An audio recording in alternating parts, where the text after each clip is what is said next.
పల్లెరవి గారు అన్నట్లు కావచ్చు, విఠల్ గారు అన్నట్లు కావచ్చు, కేవలం కొంతమంది వ్యక్తుల కోసం మీరు ఈ హైడ్రాన్ తీసుకొచ్చారా?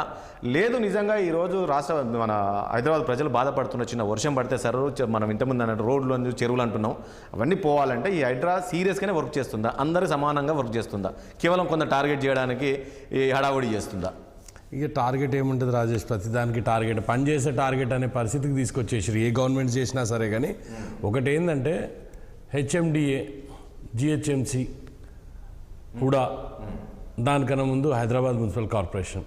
ఇప్పుడు అన్న వాళ్ళందరూ చెప్పినట్టు రవణకి, విఠలన్నకి అందరు కూడా నమస్కారం తెలియదు, కోటేశ్వరరావు గారు కూడా నేను చాలా క్లియర్గా చెప్తున్నా రాజేష్. ఈరోజు హైదరాబాద్లో 90 హార్వెస్టింగ్ పిట్లు అంటే 10 లక్షల లీటర్ల కెపాసిటీ తోటి గ్రేటర్ హైదరాబాద్లో 90 హార్వెస్టింగ్ పిట్లు కట్టాల్సిన అవసరం ఏర్పడ్డది రాజేష్. ఈరోజు మీరు నెక్లెస్ రోడ్ మన ఏది సెక్రటరియట్ ఎదురుగా చూసుకోండి, 1400 ప్రాసెస్ రాజేష్. ఎల్బీ నగర్లో చూసుకోండి, మీరు ఎక్కడన్నా ఈరోజు రోడ్ల మీద పెద్ద పెద్ద గుంతలు తీసిన ఏంటంటే సింప్లీ అవన్నీ హార్వెస్టింగ్ పిట్స్. మళ్ళీ ఆ నుంచి ఏం చేయాలో ఆ నుంచి పంపింగ్ చేసి నీళ్ళు దగ్గరలో ఉన్న నాలాలకు, దగ్గరలో ఉన్న చెరువులకు పంపాల్సిన పరిస్థితి ఏర్పడ్డదంటే హైదరాబాద్ పరిస్థితి ఎట్లుందో ఒక్కసారి ఆలోచన చేయరు. వర్షం పడితే లక్డికాపుల్ చౌరస్తా కానీ మన సెక్రటరియట్ చౌరస్తా కానీ నిల్చునే పరిస్థితి ఉందా? సింపుల్. ఈరోజు సరే అన్నవాళ్ళు మాట్లాడుతున్నారు, ఎవరి ఆలోచనతో వాళ్ళు మాట్లాడుతున్నారు. జిహెచ్ఎంసి ఈరోజు 90 పెట్టి హార్వెస్టింగ్ పిచ్చి కట్టాల్సిన అవసరం. నేను అదే ఆ కేటీఆర్ ఏదైతే ఫామ్ హౌస్ ఉందో ఆ ఫామ్ హౌస్ కూల్చాలా నేను చెప్తాను. లాస్ట్ 10 ఇయర్స్లో మీరు ఫామ్ హౌస్ కల్చర్ చూడండి. వీళ్ళ టీఆర్ఎస్ పార్టీల బల్కా సుమన్ అని మాజీ ఎమ్మెల్యే గారు ఉండే, ఆయన ఏం చెప్పిండారో జన్వాడ ఫామ్ హౌస్ జరిగినప్పుడు మా మీటింగ్స్ జరుగుతాయి. ఒకప్పుడు ఇవన్నీ కూడా చిన్న చిన్న ఫంక్షన్ హాల్లల్లో, పార్టీ ఆఫీసులలో మీటింగ్ పెట్టుకునే పరిస్థితి ఉంటుండే పాత గవర్నమెంట్స్లో. టీఆర్ఎస్ వచ్చినాక సిస్టమ్తో అప్గ్రేడ్ అయిపోయారు వాళ్ళు. నదులకు దగ్గర ఉన్నదాలని, చెరువుల దగ్గర ఉన్నదాలని ఫామ్ హౌస్లు కట్టుకొని ఆ ఫామ్ హౌస్లలో మీటింగ్లు పెట్టుకోవడము, ఆ ఫామ్ హౌస్లలో ఎన్నెన్నో పార్టీలు చేయడము, డ్రగ్ కల్చర్ ఎంటర్టైన్ చేయడము, ఇవన్నీ ఎన్నో జరిగినాయి. ఎందుకంటే సిటీకి దూరం ఉంది, సిటీకి దూరం ఉన్న చెరువులకు ఆనుకొని ఆహ్లాదకరమైన వాతావరణం చూపించాలన్న ఉద్దేశంతో చెరువులను కబ్జా చేసి ఈరోజు మనం కొత్తగా ఏమి తెలియనట్టు నటిస్తుంటా. నాకు తెలియదు బీఆర్ఎస్ ప్రభుత్వం వచ్చినాక కబ్జాలకు గురి కాలేదు. బీఆర్ఎస్ అయిందా కాంగ్రెస్ అయిందా అనగా చేయాలన్నా వద్దా అనేది నా ఇంట్రెస్ట్ రాజేష్. నేను ఒకటే అంటున్నా, ఈ కల్చర్ అంతా డెవలప్ చేసింది మీరు కాదా? మీ మీటింగ్లు ఎక్కడ పెట్టుకుంటారు? ఫామ్ హౌస్లలో మీటింగ్ పెట్టుకునే కల్చర్ని తెరదీసింది ఎవరు? ఫామ్ హౌస్లలో మీటింగ్లు పెట్టుకొని ఫామ్ హౌస్లలో మీటింగ్లు జరుగుతున్నాయి. ఎందుకు ఈ కల్చర్ని ఎందుకు డెవలప్ చేసిండ్రు? అంటే పబ్లిక్ని ఎటు పోయినా మీరు దాన్ని తీసుకొని ఇప్పుడే విఠలన్న మాట్లాడినట్టు అన్ఫార్చునేట్లీ చిన్న చిన్నోళ్ళు బలైపోయినారు కదా. 1000 ఎస్ఎఫ్టీ కట్టుకున్నోడు, 1200 ఎస్ఎఫ్టీ కట్టుకున్నోడు బలైపోయారు కదా. వాళ్ళకు కూడా నేను చెప్తున్నా రాజేష్, ఒకటే, మీరు ఎందుకు చూసుకోలేకపోతున్నారు? ఎందుకు ఎఫ్టీఎల్ రేంజ్ చెక్ చేసుకోలేకపోతున్నారు? ఎందుకు బఫర్లో ఉందా లేదా చెక్ చేసుకోలేకపోతున్నారు? ఎందుకు ఈ చెరువులు మనం అనుకున్నా అనుకోకపోయినా గూగుల్ అనేది ఇప్పుడు సాఫ్ట్వేర్ ఎంప్లాయీసే కొంటారు అంటున్నాం. గూగుల్లో పోతే సాఫ్ట్వేర్ ఎంప్లాయీస్ కనపడతలేదా? చెరువు విస్తీర్ణం 10 ఏళ్ల కింద ఎట్లుంది, ఈ రోజు ఎట్లుంది, ఈ రోజు ఎంత కుదించకపోయింది అనేది మీకు ఎందుకు కనపడతలేదు? ఇంత చదువుకున్నలే కదా అందరు కూడా. ఈ రోజు కేటీఆర్ ఎంత అసలు ఏం లేదు, అమాయక చక్రవర్తి లాగా కట్టుకుంటున్నప్పుడు మంత్రులు వాళ్ళు అనుకుంటారు సరే వాళ్ళే కట్టుకుంటున్నారు కదా. ఇప్పుడు రాజేష్ సిస్టంలో ఏముంది, రాజకీయ నాయకుడు తప్పు చేస్తాడనే ఉంది. రాజకీయ నాయకుడు వాళ్ళు అండ ఉంటుందని మీకు ఎవరు అండ ఉన్నారు? ఈరోజు ఎవరైనా కాపాడుతున్నారు మిమ్మల్ని వచ్చి? ఈరోజు రాజకీయ నాయకుని చూసి మీరు నేర్చుకోవాల్సింది మంచి నేర్చుకోండి, చెడు కాదు కదా నేర్చుకోవాల్సింది. నిజంగా కేటీఆర్ అంత ధైర్యం ఉన్నాడు అయితే ఎందుకు కోర్టుకు పోవాలి? నువ్వు తప్పు చేయను అయితే కోర్టుకు పోవాల్సిన అవసరం ఏముంది? మీ ప్రదీప్ రెడ్డే ఉండొచ్చు, ప్రదీప్ రెడ్డిదే ల్యాండ్ ఉండొచ్చు, నువ్వు లీజ్ అవుటే చేసి ఉండొచ్చు. లీజ్ అవుట్ చేసి నువ్వెందుకు డెవలప్ చేసినావు దాన్ని? నువ్వు డెవలప్ చేయాల్సిన అవసరం ఏముంది? ప్రదీప్ రెడ్డి ల్యాండ్ యాక్సెప్ట్ చేద్దాం, సరే ప్రదీప్ రెడ్డి ల్యాండ్ ఆయన యాక్సెప్ట్ చేసుకుందాం. మీరు డెవలప్ చేయాల్సిన అవసరం ఏముంది? మీ మిస్సెస్ వచ్చి అక్కడ పని చేయించాల్సిన అవసరం ఏముంది? If you are leasing it out, lease out చేసినోడు ఏముంటాడండి? వచ్చిందాన్ని ఉన్న సెటప్ని పోయి కూర్చొని చేస్తాడు. మనం డెవలప్ చేస్తాం అంటే లీజ్ అవుట్ చేసుకున్న దాన్ని, అన్లెస్ అంటే యూ హ్యావ్ పర్సనల్ ఇంట్రెస్ట్. నిజంగా నాలపైనే ఉందా? ఇప్పుడు రాజేష్ ఇవన్నీ నేను ఒకటే చెప్తున్నా, వితౌట్ ఎనీ ఎవిడెన్స్ ఈరోజు ఏదైనా కూలగొడతారని అయితే నేనైతే అనుకోను రాజేష్. ఇప్పుడు అన్నాడు. అవును, ఇప్పుడు మీరు కేటీఆర్ చాలా మీ ఉన్నాయి కదా, మరి మీ దగ్గరికి వెళ్ళకుండా అక్కడ దాకా కేటీఆర్ ఈరోజు కాదంటారా? ఇప్పుడు దానం నాగేందర్ కేసు పెట్టకుండా ఆపినరా? ఈ రోజు వరకు దాన నాగేందర్ గారిది కేసు పెట్టకుండా నాగిందా? విఠలని ఏమి అడుగుతున్నారు, ఒక నిమిషం క్వశ్చన్ అడుగుతున్నారు, విఠలని ఏమని అడుగుతున్నారు? నేను ఏమన్నంటే రాజేష్ అన్న ప్రయత్నం, ఈ రేవంత్ రెడ్డి గారి ప్రయత్నం డెఫినెట్ గా స్వాగతిస్తాం. ఒక మంచి కార్యక్రమాన్ని హైడ్రా పేరు మీద రంగనాథ్ లాంటి ఆనెస్ట్ ఆఫీస్ తీసుకొచ్చి ఒక ప్రయత్నం చేస్తున్నారు. డెఫినెట్ గా సభ్య సమాజం అంతా వెల్కమ్ చేయాలి, నేను తప్పుపట్టు. ఇది కొంతమంది రాజకీయ నాయకుల వరకు మాత్రమే, KTR farm house, Ponguleti farm house వరకు ఆపకూడదు అనేది మా ఇంకొకటి కూడా ఆలోచించాలి ఈ రాష్ట్ర ప్రభుత్వం. ఇవి రేపు కూలుస్తారు, అమాయకుడైనట్టు వ్యక్తిని కూలుస్తారు. ఇప్పుడు ఇంతకుముందు చెక్ చేసుకోవాలన్నాడు రాజేష్ అన్న.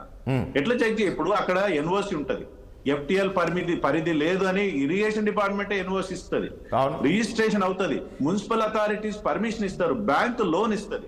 ఇన్ని ఇచ్చిన తర్వాత ఒక సగటు ఒక వ్యక్తి ఏమనుకుంటాడు, ఇది లీగల్ ల్యాండ్ అని కొనుక్కుంటాడు. ఇప్పుడు తీరా మీరు కూల్ చేస్తే, ఈ రోజు ఊల్చే అధికారులు ఆ రోజు అందరూ అనుమతులు ఇచ్చారు, అందరు అనుమతి. ఇప్పుడు ఎక్కడి నుంచి ప్రారంభించాలి? అనుమతి ఇచ్చిన వాడిని లోపటేయండి, అక్కడి నుంచి అరెస్టులు చేయండి వాళ్ళని. తర్వాత ఎవడైతే అమాయకుడు కొన్నాడో ఆ ల్యాండ్ కాంపెన్సేషన్, బిల్డర్ తోటి నువ్వు కాంపెన్సేషన్ కట్టిస్తావా? ఇక్కడ నుంచి ఆగదు రాజేష్. నేను మళ్ళీ చెప్తున్నా, 80,000 కుటుంబాలు, 80,000 ఇట్లా నాకున్న అంచనా ప్రకారం 80,000 కుటుంబాలని కూల్చాలా? అవి ఇంకా పెరుగుతుండొచ్చు. ప్రక్షాళన చేయాలా? 2,000 చెరువులు ఉన్నటువంటి FTL లో కట్టిన కాలనీలు, form lands, villas lands, apartments మొత్తం కూల్చేయాలి. నేను అందుకే అంటున్నా, ఇది ఎక్కడ వరకు వెళ్తారు? ఎక్కడ కేవలం రాజకీయ నాయకుల వరకు కేసు లాగా 15 రోజులు పేపర్ల హెడ్ లైన్స్ వచ్చి తర్వాత హైడ్రా పేపర్ల కనిపించదా అనేది మాకున్న అనుమానం. అందుకే చెప్తాం. ఇప్పుడు మనం ఎందుకు అనుమానించాల్సి వస్తుందంటే, మనం చూసాం గతంలో BRS ప్రభుత్వం వచ్చిన వెంటనే అయ్యప్ప సొసైటీ, ఎన్ కన్వెన్షన్ కూల్ చేస్తున్నారు, అయిపోయిందన్నారు. సేమ్ అదే సీన్ ఈ రోజు రిపీట్ అవుతుంది. ఇదన్నా సీరియస్ గా కావాలనేది ఇప్పుడు నేను అంటున్నది. వీళ్ళైనా సీరియస్ గా తీసుకొని దీన్ని పూర్తి చేయాలి. ఫ్యూచర్ లో ఎవరు కూడా ఇలాంటివి మళ్ళీ మనం పర్మిషన్ తీసుకోవద్దు, కట్టొద్దు స్థితికి రావాలి. ఒకటే విఠలన్న అప్రిషియేట్ అన్న, ఎందుకంటే 80,000 కుటుంబాలు ఈ రోజు ఇస్తారు. రవణ మళ్ళీ ఇస్తాం మీకు. రవణ ఒక్క నిమిషం, నిజంగా కూడా ఇది బాధాకరమే. 80,000 ఇల్లులు మీరు ఐడెంటిఫై చేసి, అదే చిన్న విషయం కాదు. అది కూలగొట్టడం అంటే తప్పనిసరి పరిస్థితి వస్తే మేము కూడా యాక్సెప్ట్ చేయమేమో. ఎందుకంటే యాజ్ ఎ లీడర్గా ఎందుకు తీసుకున్నాడా, ఎందుకు కట్టుకున్నాడా అని పక్కన పెడితే, పర్మిషన్స్ ఇచ్చిన దాన్ని బట్టి నేను తీసుకుని ఉండొచ్చు. మనమేమి ఫీల్డ్లో ఉండి, మనందరం ఫీల్డ్లో ఉన్న వాళ్ళం, మనమేమి యాక్సెప్ట్ చేసుకుంటూ ఉండం కదా. అట్లాంటివి అయితే నిన్న గులగొట్టిన దాంట్లో, ఇప్పటివరకు గులగొట్టిన దాంట్లో ఎక్కడ కూడా సామాన్యుల పర్సంటేజ్ చాలా తక్కువ, చాలా అంటే చాలా మినిమైజ్డ్ ఉందన్న సామాన్యుల పర్సంటేజ్. ఎవరున్నా సరే పెద్ద వాళ్ళ ఫామ్ హౌస్లు, పెద్ద వాళ్ళకు సంబంధించిన నిన్న 12 గండిపేట దగ్గర 12 అవి గులగొట్టారు, ఫామ్ హౌస్లు గులగొట్టారు. ఎవ్వరు కూడా చిన్నోళ్ళే గులగొట్టలేదన్న. అంత పెద్ద ఫామ్ హౌస్లు 150 గజాలలో, 120 గజాలలో, 100 గజాలలో ఫామ్ హౌస్. ఇప్పుడు అదే అంటున్నారు రాజశేఖర్. విషయం ఏంటంటే, మీరు సీరియస్ గా తీసుకొని ఇట్లా ఏదో కొందరినే టార్గెట్ చేయకుండా ఈ రోజు మీరు తీసుకున్న నిర్ణయాన్ని అందరూ స్వాగతిస్తున్నారు. ఇది నిజంగా పూర్తి చేస్తారా, హడావుడి చేసి వదిలేస్తారా? ఏదో ఇద్దరు మీరు అనుకున్న వాళ్ళని టార్గెట్ చేసి కొట్టేసి వదిలేస్తారా? 1 మంత్ నుంచి నడుస్తుంది ప్రాసెస్. ఇది 1 మంత్ నుంచి నడుస్తుంది. ఈ 2-3 రోజుల్లో స్పీడప్ అయింది అంతే తప్ప 1 మంత్ నుంచి నడుస్తున్న ప్రాసెసే.